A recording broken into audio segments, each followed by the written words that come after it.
We are getting in a breaking news from the United States of America, viewers.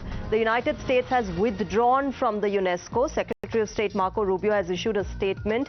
It reads, and I quote, "Today, the U.S. informed the DG of UNESCO its decision to withdraw from the organization. Continued involvement in UNESCO is not in the national interest of the United States." In fact, he's gone on to give the reason as to why they are withdrawing, saying UNESCO's decision to admit the state of Palestine as a member state is highly problematic, contrary to American policy, and contributed to the proliferation of anti-Israel rhetoric within the organization.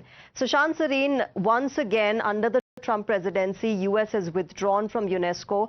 We keep talking about how the United Nations itself has become a redundant organization. But obviously the message is clear that Donald Trump is going to do what he wants and he doesn't want to listen to anybody.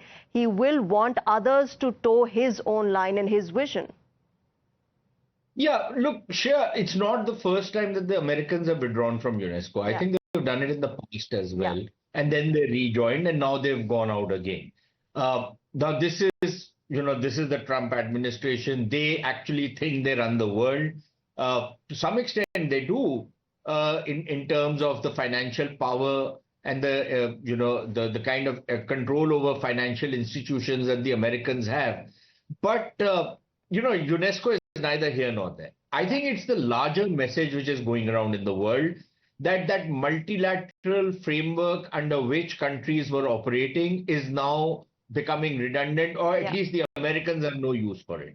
All their agreements with their closest partners, for example, they've been dissing their closest partners, Canada, for example, the Europeans, with whom they have strategic interests, all kinds of other things they're doing with them. They're going like a bull in a china shop with these countries. Okay. So that international system, post-war international system that was created in 1945 is quite clearly very severely strained, if not completely broken down right now. But I think it's heading for a breakdown.